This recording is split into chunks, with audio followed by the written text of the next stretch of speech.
नमस्कार, फाइटर समाचार में आपका स्वागत है। पेश आज 15 नवंबर शाम 7 बजे राजस्थान की खास खबरें।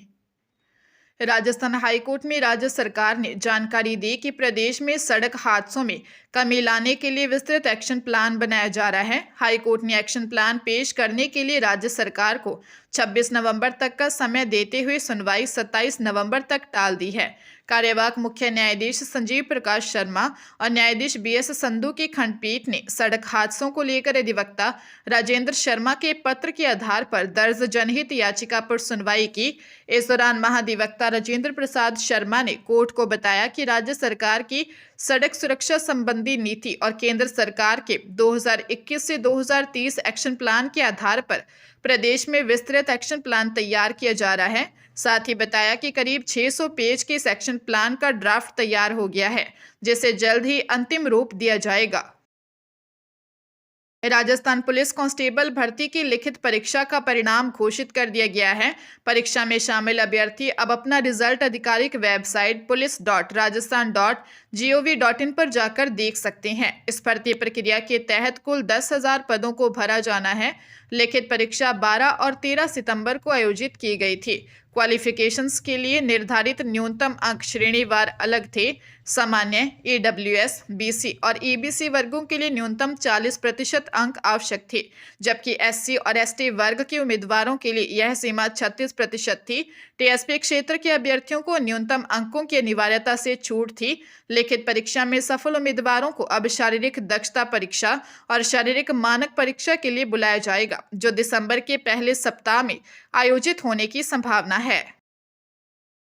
झालावाड़ के विशिष्ट न्यायालय SC/ST कोर्ट ने 3 साल पुराने हत्या के मामले में बाप बेटे को आजीवन कारावास की सजा सुनाई है। न्यायाधीश सुनीता मीणा ने आरोपी कालूलाल नाथ और उसके पुत्र रामबाबू नाथ निवासी बढ़िया गोवर्धनपुरा असनावर को दोषी करार दिया। अदालत ने दोनों पर 50-50 हजार रुपये का अर्थदंड भी लगाया है।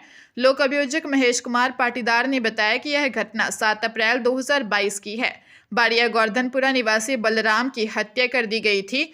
अगले दिन 8 अप्रैल को मृतक के पिता मान सिंह भील ने असनावर अस्पताल में लिखित रिपोर्ट दी। आरोप लगाया था कि कालूलाल और उसका पुत्र रामबाबू की पत्नी पर बलराम के शक के कारण उससे रंजिश रखते थे। इसे रंजिश के चलते बलराम की हत्या की गई थी। घटना के बाद दोनों आरोपी फरार हो गए थे। असनावर थाना पुलिस ने जांच पूरी होने के बाद आरोपियों के खिलाफ चालान पेश किया।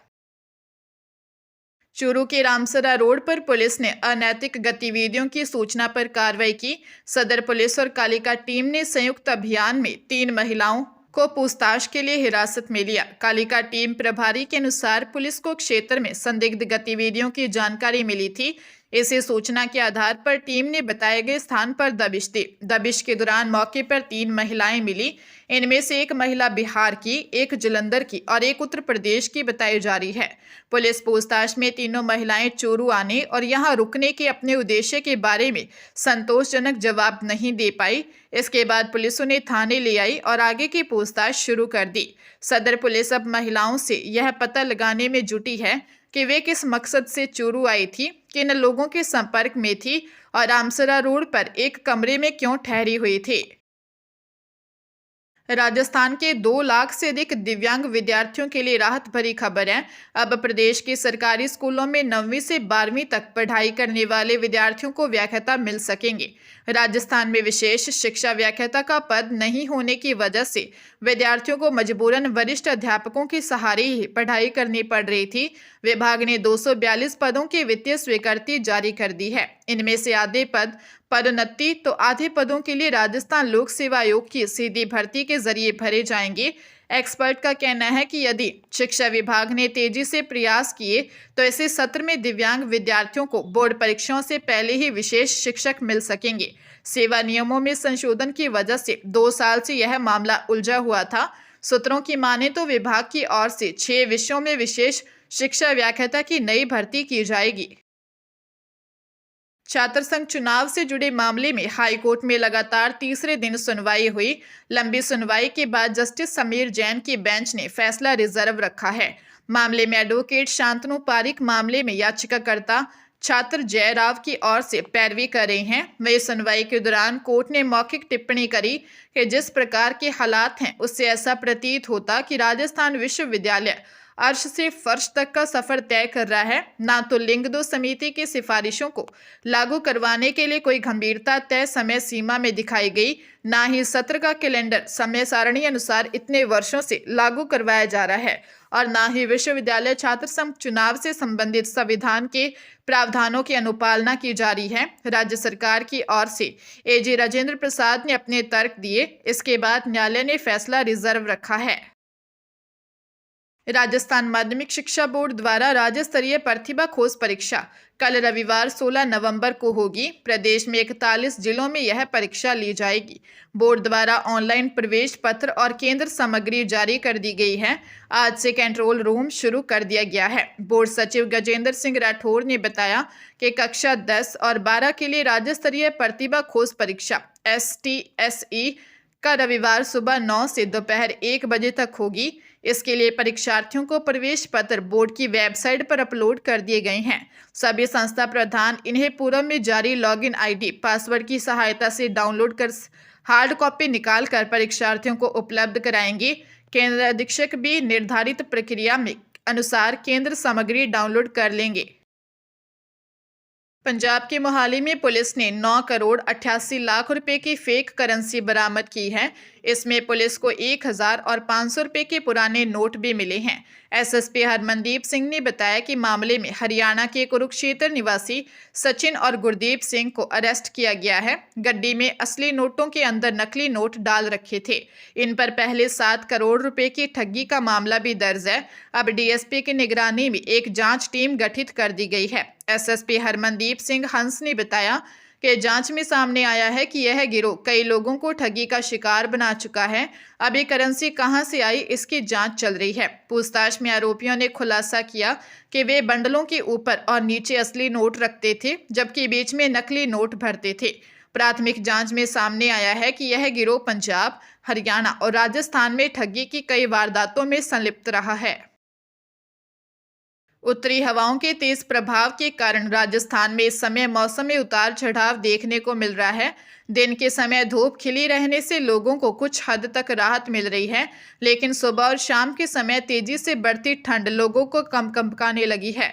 मौसम विभाग ने प्रदेश में अगले 4 से 5 दिनों तक मौसम पूरी तरह शुष्क रहने की संभावना जताई है, लेकिन साथ ही सर्दी में और अधिक बढ़ोतरी होने की चेतावनी भी है। इसी के चलते अगले 48 घंटों के लिए शीतलहर का येलो अलर्ट जारी किया गया है। शीतलहर के बाद प्रदेश में बारिश की संभावना भी बनी हुई है, जिससे मौसम में एक बार फिर बदलाव देखने को मिल सकता है। राजस्थान के अधिकांश इलाकों में न्यूनतम तापमान लगातार नीचे जा रहा है।